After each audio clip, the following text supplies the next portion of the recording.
if somebody needs a translation from Ukrainian to English, you can have a device for translation.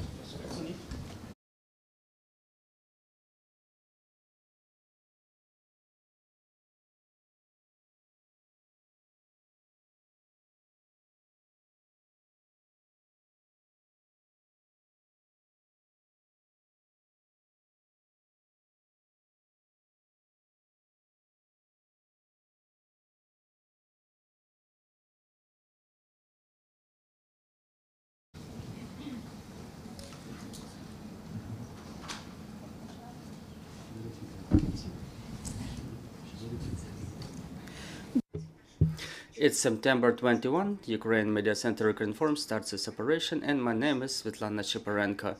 Let's start our day with a conversation about interconfessional cooperation between the religious communities of the United States and Ukraine for the sake of the peace of Ukraine.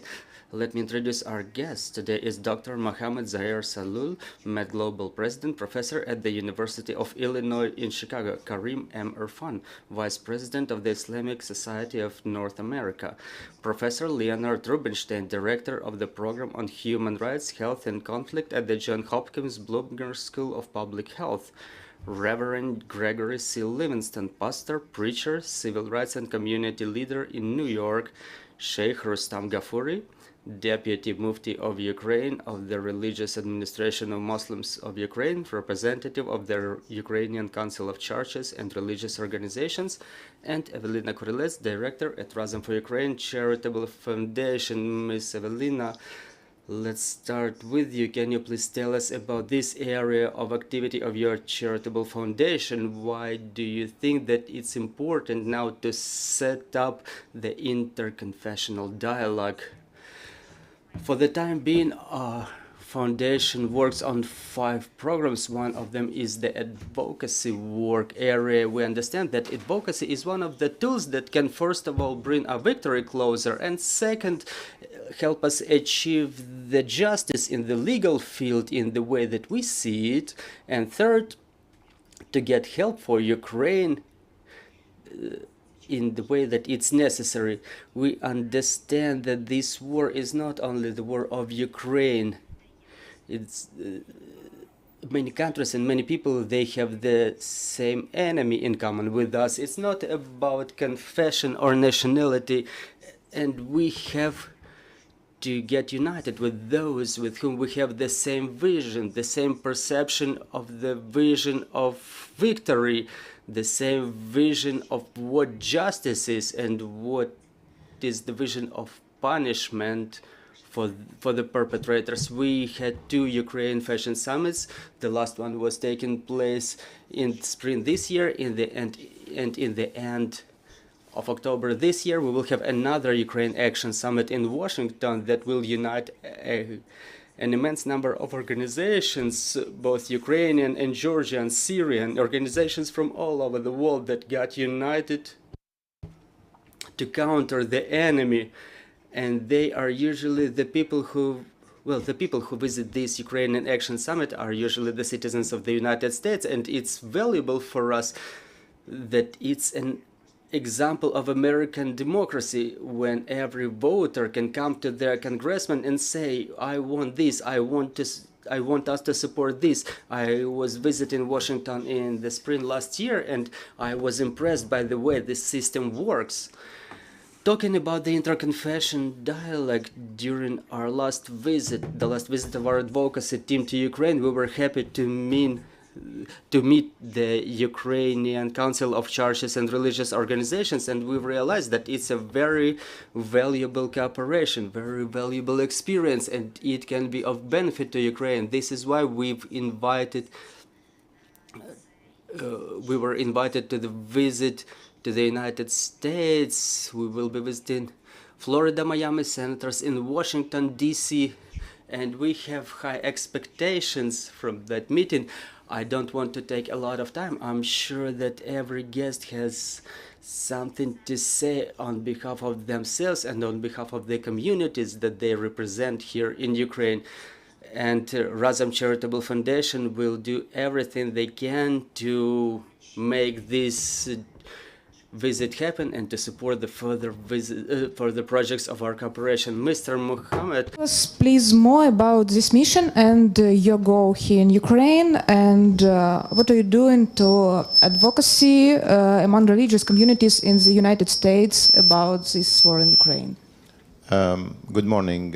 This is my fourth visit to Ukraine and the second visit to Kiev since the full-scale invasion happened. This is a new mission to us in MedGlobal, because we are inviting also faith leaders and civic leaders, academics and human rights defenders from the United States to witness what's happening and to see the impact of the war on the different sectors of the Ukrainian society. What you hear in the news is only bits and pieces in the United States. It does not reflect the impact of the war on people. It focuses on geopolitics, it focuses on Russia, it focuses on the front line and advances and the counteroffensive, but it does not give you idea as a citizen in the United States about how people are affected. A couple of days ago we had a meeting in one of the universities, in the Kevchenko National University, and one of the medical students said, and I told her that we see the resiliency of the Ukrainian people and how things are normal despite of the war. Yesterday we had 2 alarms. They were bombing in the middle of the night. Some of us were not able to go back to sleep. You know, this is not normal to us. But we see how things are normal in the streets, how people are acting as normal, and life continues because people want to live in Ukraine. The medical student, Anna, told us that we look like normal from the outside, but we're not normal in the inside. Everyone that we met with them spoke about the impact of the war on their mental health of the children, of the women, of the elderly, of the people who are fighting. Yesterday we visited a rehabilitation center for the soldiers who have PTSD and traumatic brain injury. So we wanted to convey this full picture of the impact of the war on citizens. On faith communities, because the Christians and the Jews and the Muslims of Ukraine are also suffering and they are part of the society. This diversity of the Ukrainian people is not there in the media in the United States. So that's why we had Christians, we had Muslim, and we had Jewish leaders within this delegation to connect to the faith communities and to bring the full picture, not only to policymakers, so hopefully it will affect their policy toward Ukraine and continue the support that we have to Ukraine and increase the support, because that's what everyone said, that Kiev is safe because of the support of the United States, because we have the Patriot system, but we need more. That's the reason that we have this delegation. Thank you very much. Mr. Karim, the next question for you. In your opinion, why is the Ukrainian experience in this war is important for the whole world, and how does communication between Islamic communities work? Good morning. Slava Ukraini. Героям слава. As I was walking into this building, there was a poster that I came across, recruiting for the army. And I asked my dear friends to translate that for me. And it said, join our team. If there is a condensed answer that I can give you, it is to carry that message of join our team around the world. The rest of the world has to be aboard on this. Yesterday, as we were speaking to the Honorable Deputy Foreign Minister, Amina Taparova, the point that I brought out was Ukraine is defending its freedom and its country, but it's doing so on behalf of the entire world. It is fighting evil, and it is standing as a bulwark or a dam against a global attack on civilization and all notions of freedom and independence to be replaced by dictatorship, authoritarianism, racism. So now let me come to the point of what you have answered. We want to recruit the entire world as a team, but we want to start with the country that we come from. We want to be able to come here, feel the pain that you all do. One of the most embarrassing aspects of our trip for us, for me, has been when caring people like you tell us, you are courageous for coming here. I'm ashamed when I hear that. Because bravery, courage, is manifest by you. You people who have given up your lives, you're staying away from your families, you've lost your families, your loved ones, and you have chosen to be here fighting with your blood and your life for the honor of your country and for the stability of the entire world. So as we gather here as Muslims and Christians and Jews and people of other faiths and possibly people who may not have full faith, what we do share in common is truth, justice. We know that this is a war of good against evil. We know that justice will only come by taking all the actions that were undertaken as part of the war and undoing them. So it'll be Ukraine, Crimea, all of that. And we want to take this message back as the word of God that we all have been commissioned to live on this earth. We want the people of America to understand and feel the pain. And I'll end with this. We were leaving the hotel, there was this young lady who was setting up the table at the restaurant next door, and she looked calm, and I wanted to take a photo to say, people are maintaining calm. I went up to her, and I just started saying, Slava Ukraini. She broke down in tears. So it was the facade you're talking about. You are putting up your courage, but internally you're shaken and pained, and you're crying. We want to take that message back to America and saying, feel this pain, feel the tears, and then the least we can do is support you with all your military needs, but we need to be doing more so that we can stand in solidarity. That is what this mission of togetherness of people of different faith for truth and justice and prevailing of evil. Slava Ukraini once again. Героям слава. Thank you very much. Professor Len, please tell us about the communication and cooperation between the scientific communities of USA and Ukraine. Thank you. Starting with MedGlobal, one of the purposes of our visit was to speak to people in the health system and learn more about medical needs so that we as an NGO and other NGOs, and as importantly, international donors, can help support the health system and health care in Ukraine now and in the future after the war. Of course, the first job is to support, to gain American and other support for winning the war, in however that can happen. But it's also to make sure that Ukraine can recover. And I want to first make a comment that it is truly extraordinary how in this devastating and brutal war, the health system is functioning and functioning very well in most of the country. That there are services, there's primary care, there's specialized care, there's medical education, and yet below the surface there are a lot of challenges. There's been a lot of attrition among health workers who've left Ukraine. We met with the director of the Kyiv Health Department, and she told us that she only has 40% of the staff in public health for Kyiv that she has, or 60%. She's lost 40% that she had before the war. And beyond that, of course, is the incredible violence inflicted on healthcare. Hundreds of hospitals, hundreds of pharmacies, ambulance, arrest and detention and torture of doctors in occupied territories, forcing Russian nationality on doctors in occupied territories. These are terrible crimes, and in fact, these crimes are more extensive than in any war I've ever looked at, and I've been doing this for 25 years. More than 1,000 attacks on healthcare in a war that's lasted less than 2 years to date.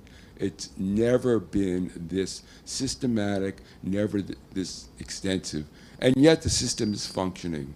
But there has been a cost, and the cost, of course, is greatest in the areas under occupation, where we don't even know the extent of what's happened.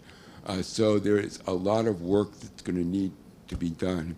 And that includes justice. It's not simply repair and recovery, it's justice. I said this is the greatest level of attacks on healthcare I've ever seen, but it's also true that there has never been accountability for these attacks. There's been complete impunity.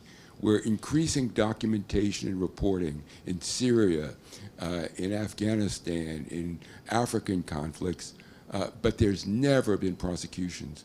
And it's very encouraging to learn that the Prosecutor General, as well as the International Criminal Court, is pursuing investigations. And we need to encourage and support those efforts, and we will try to do that. Thank you very much. Reverend Gregory, you're building a communication between Christian communities of USA and Ukraine. In your opinion, why is it important now during this war? Thank you. And I want to say grand risings to my Ukrainian brothers and sisters. It is important. Well, let me approach it this way. I'm a churchman, I'm a minister, I'm a pastor, and I am a product of the historical black church in America, from the South and on up. And Interfaith was expressed in such eloquence 60 years ago in Washington, D.C., in front of Congress, the White House, and everywhere else, where Martin Luther King Jr. said, we need to come together, Jews and Gentiles, Protestants and Catholics, and if I can add, Muslims and Orthodox. And then he didn't miss any category of citizen. He said, little black boys and little white girls, little white boys and little black girls. And I add, little Ukrainian boys and little Ukrainian girls, and little American boys and little American girls, and just the world over, we come together. And Martin put that forth, not just inside the four walls of his Ebenezer Baptist Church, but he did it all over the country and around the world. He met with Buddhists, he met with Sikhs, he met with Muslims, he even met with white racists. You see, that's how powerful faith is, because Ukraine, I love Ukraine. It's awesome, you know. And you all are some beautiful people too. I really mean that. Wow, you know. But here's the thing. This genetic nation, as it were, this genetic nationalism, as it were, right? There's a homogeneity, a homogeneousness about Ukraine. And what we have to understand about faith is that faith is not limited by your skin color, your hair texture, or your blood type. You see, and family has all those things in common. And we say in America that blood is thicker than water. But Interfaith says blood may be thicker than water, but we understand that spirit is thicker than blood. And King said that all God's children, and we're saying that that spirit binds us all together. So we have all these various disciplines, but what you need, you can have a stove, pots and pans, ingredients and flour and eggs, but you need fire to bring all that together where everyone can share it. And so the interfaith community brings the fire of God, that's the vertical, and of our humanity together. And we have to walk in that. And here's the key. Even though you may not see it yet, my Ukrainian brothers and sisters, I'm here to declare to you from my own history that you may not see it, but we've learned and we share with you, we have to walk by faith and not by sight. Thank you. Thank you. Sheikh Rustam, питання до вас.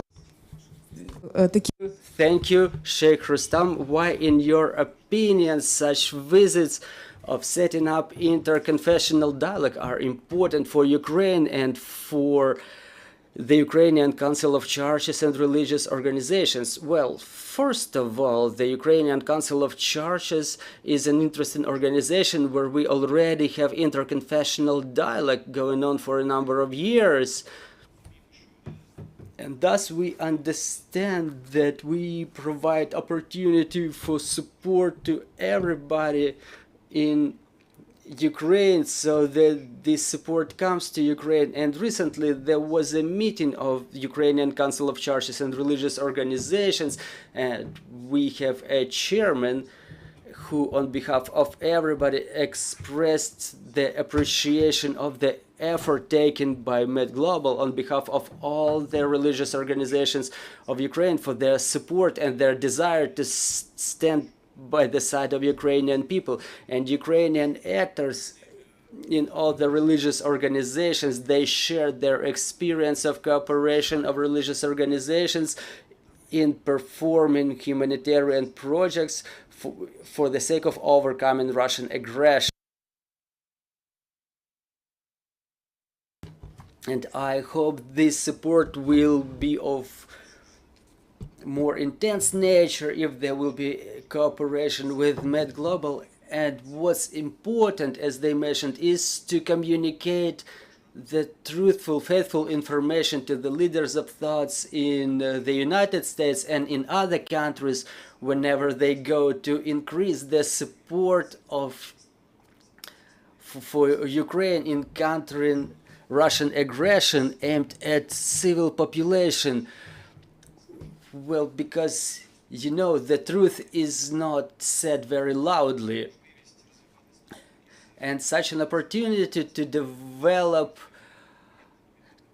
cooperation with foreign religious organizations so that we could stop the aggression against our country, it's very important, because the children, the women suffer. Well, everybody suffers, civilians, military, everybody is affected. So it's our joint goal to achieve the sustainable and just peace. And I know that the team of MedGlobal has already visited Bucha, Irpin, and other places where they could witness with their own eyes what the aggressor country has done to our people, to what was left from their homes. It's horror, and for us it's important to achieve not some short peace, but a just peace that would result in some guarantees of protection, so that the enemy never dares to attack us again. So our goal is the joint effort aimed at the good of the society, and we hope that every single individual, each of you, we may be the voice to communicate the faithful information about this bloody war where our civilians keep dying. And today's rocket attack is yet another proof of that terror. So it's important for us to stand together, to go together to the victory. And our organization, Religious Administration of Muslims of Ukraine, we work with other countries. We try, but unfortunately not everybody listens to us. And we know that the Muslims, the first greeting they have is Salam Alaikum, peace on you, peace on your home. So let there be peace in Ukraine, and let us achieve our goals within the shortest term possible. Thank you very much. I want to give the floor to our colleagues so they can ask questions. Good morning, Nadia Yurchenko, Ukrinform. I have a question to Ms. Kurilets. You mentioned that there will be a visit of Ukrainian Council of Churches to the United States. No, that's going to be Ukrainian Action Summit, a third event of this type in Washington. It's aimed at gathering United States citizens who support America, who support the draft laws aimed at support of America. For example, like last year, Wagner Group was recognized as a terroristic organization, deportation of children as genocide, and many other legislative acts. So this is the work aimed at this goal. But the Ukrainian Council of Churches and Religious Organizations will be represented in Washington, D.C. in October too, and they will have an opportunity to talk to senators and other political actors. I just wanted to find out what is the message they want to deliver to American community, American senators. And another question is to our American guests. The sociological surveys document the fall of the level of support of Ukraine by the American citizens. What is Why does it happen so? And what could you say to these people to increase this support? Thank you very much. Well, let me answer the first question. There are some legislative acts or draft laws that are prepared in the United States, and the digital indicator of efficiency of Ukraine Actions Summit is that many congressmen became the co-sponsors of those draft laws. So we've felt the increase of the level of support after the Ukrainian Action Summit. They are the United States citizens. They may have different roots. They may originate from Georgia, from Ukraine, or elsewhere, but they have the right to vote. They can enter the office of their congressman and to express their views, their desires there, and to ask their congressman to support this or that draft law. Is the main reason that we came here. As you know, the decision-making process in the United States is complicated. So you have the president, you have National Security Council, you have the State Department, you have the Congress, the Senates, and the representatives, and then you have the media, and you have civic society, you have faith groups, and each one of them interfere or affects the decision-making. In general, there is overwhelming support to the Ukrainian people in the United States, regardless of the differences. Of course, Russian propaganda is effective in certain groups in the United States, like in the world. We're seeing that President Zelensky's effort in the United Nations to meet with members of the Global South, because there is still hesitancy to support Ukraine in the Global South, Brazil and other countries. And the same thing in the United States. We have sectors of the communities, including extreme right and extreme left, and even faith groups who are not well supportive of the Ukrainian cause, because they don't know what's going on, and also because of the sometimes political differences, sometimes of the Russian propaganda. So when I meet with my Senator Dick Durbin, who's the second highest in the Democratic Party, he's very supportive. Senator Duckworth from Illinois, I'm from Illinois, from Chicago, is very supportive. My congressman is very supportive. But you have people in the Senate and the Congress that are on the edge because their constituency is not well supportive of the war. And when you have faith leaders and faith communities telling their senators and congressmen that I went to Ukraine and I witnessed the impact of this war on citizens and how Russia is actually bombing electricity and bombing Kiev, and how people are suffering, and how women are raped when we're occupied, and how yesterday we went to Bucha and Irfan, and we've seen the impact of the occupation. These things, these stories are very important to change the mindsets of people, including members of the Congress, including the media. I hope that each one of our delegation will write opinion editorial and articles in newspaper that will be read by thousands, if not others, millions of Americans who understand that this citizen who went to Ukraine understood the impact of the war. Sometimes the war presented in the media looks like very distant, but we want the reality bring the reality of the war in Ukraine to the American public, so that way we can influence policy and make sure that the support to Ukraine is sustained and also increased. So that way we will have an end to the war with the full liberation of the Ukrainian land, including Crimea, including things that maybe American people are not talking about. Yesterday we met with the Majlis of Crimea, and they said Crimea is part of the war. The war started with the invasion of Crimea, and it should end in Crimea. When we met with the faith leaders, with the all religious communities and the churches, with Mufti Ahmed and leaders of the churches and the synagogues, we had unified message. All of them are united behind the government here in supporting the war effort, and they are fighting for the full liberation of Ukraine. And we will transmit this picture to the Muslim and the Christian and the Jewish community in the United States.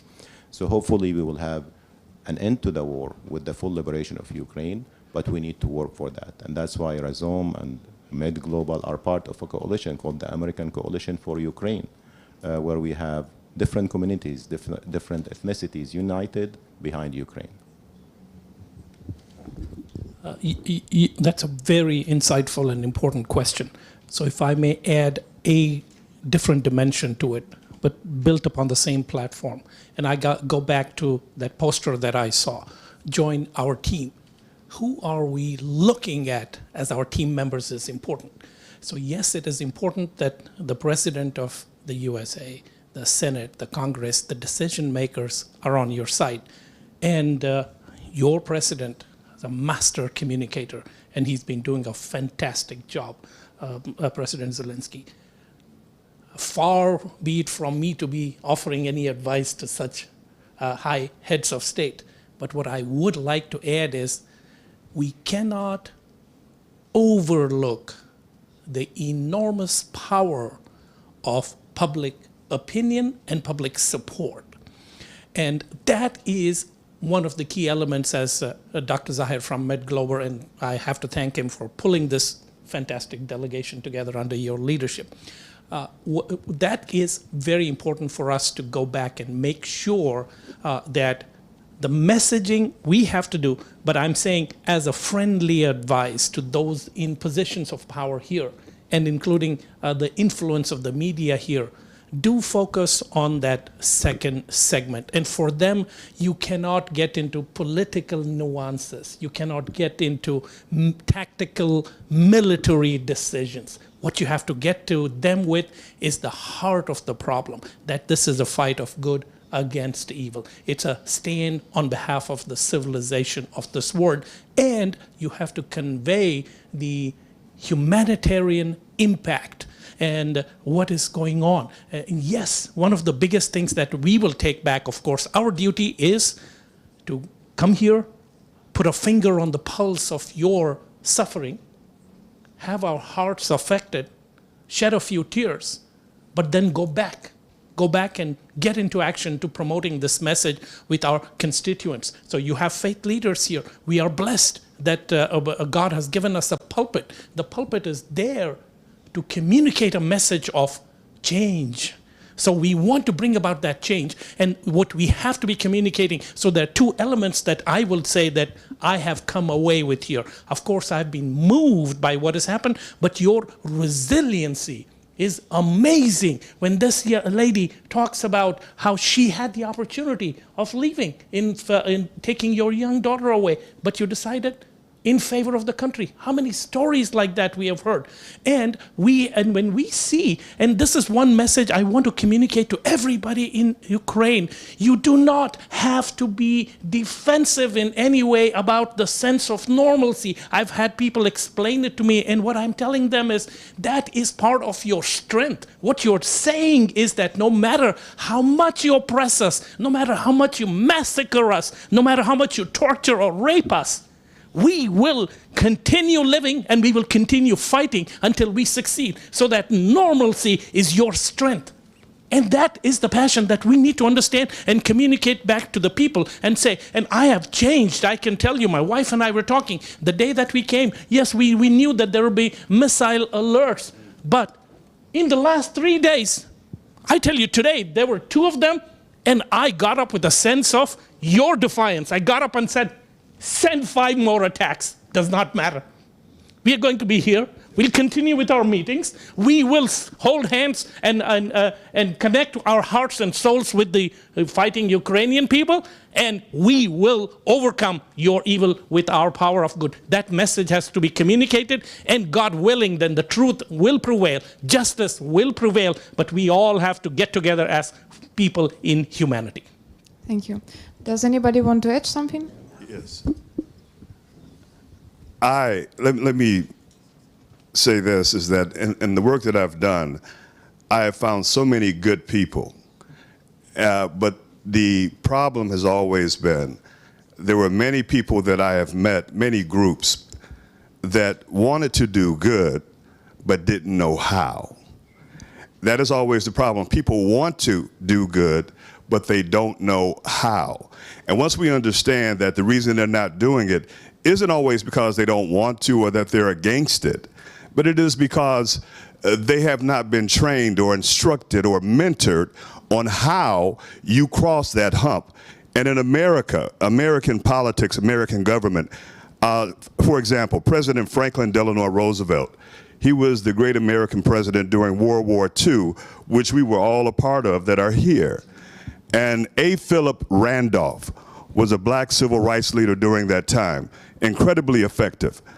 And so he had a conversation with Mr. Roosevelt about getting laws changed so that black people will be treated like American citizens. In other words, we cannot legislate morality, but we can moralize legislation. And so Mr. Roosevelt told Mr. Randolph, he says, I agree with everything you're saying, Mr. Randolph. He says, now you go out and make me do it. In other words, the President of the United States must have a mandate from the people in order to go forward. And so what we learned in the civil rights movement is that even before we had the right to vote, we fought for the right to vote. The Civil Rights Act, the Voting Rights Act, I can go down the line. The Fair Housing Act that happened after King was assassinated in 1968.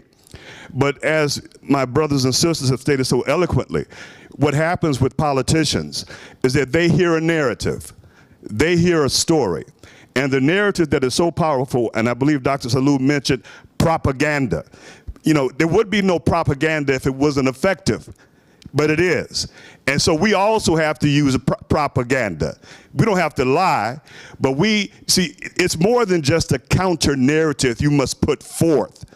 You see, when King said, look, black people want to be treated right, he didn't stop there. He said, I have a dream that all of us can benefit from an equal society. And so you have to have an overwhelming narrative. And one of the things that Dr. Sahlul, my brother Imam Ali, that we have talked about, what I would love to do, and people of my ilk, is to show many of our faith leaders that you may not be able to go into the council chambers, you may not be able to do this and that, but as Imam Karim here said, you have something even more powerful. You're speaking to the same group or a group of people consistently at least 52 times a year. 52 times a year, you are there in flesh and blood. You have the biology of your love. You have the biology of your intellect, that you are there with them. And when you are able to bring forth an overwhelming narrative, because our politicians are hearing the narrative of Russia. Our politicians and our people are hearing the narrative of Putin. See, the danger about demonizing Putin, about mythologizing Putin, makes him seem like he's not just like us, flesh and blood. But an overwhelming narrative knocks that out. Because it says, if you think he's bad, man, you ought to see Lynn Rubinstein. He's the baddest cat that ever walked the planet. And Rubinstein, I saw him dunk on Shaquille O'Neal. I saw him steal the ball from Michael Jordan. I saw him pick up Beyonce. Lynn Rubinstein is the man. Did you hear what I just did? You just got into it because I gave you a story. And our preachers, our imams, our priests, must understand to use these instruments and tools that God Almighty has given us. And then here's the biggest part. There's a great verse in the book of Hebrews that says the promises were given to the people, but they didn't work because they didn't mix them with faith. Look, a push-up will work for me just like a push-up will work for you, but you got to believe it does, then get down and do it. Thank you.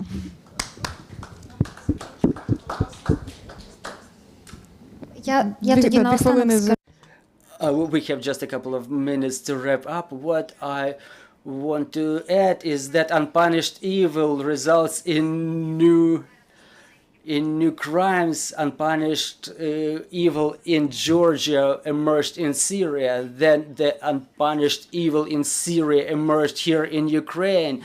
And we're not only fighting against Russian Federation, who committed a lot of crimes in different countries with the representatives of different religions, but we're standing for a right to live. I stand for my right to raise my daughter, to give her the right to live in independent Ukraine, and this is what I stand for here.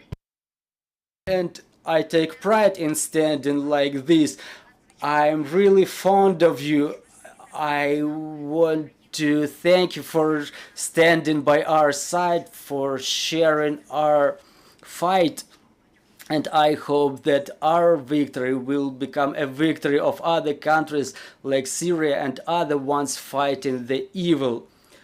A couple of words to add. Unfortunately, the crime is still continuing, and if we all together, you and us, if we can cheer up, so to say, our foreign friends, our foreign partners, to reduce that fatigue, it will result in sooner liberation of Crimea and Donbass and recovery of our Ukraine. We stand united against aggression. We stand united for justice and freedom for Ukraine, including Crimea and Donbass.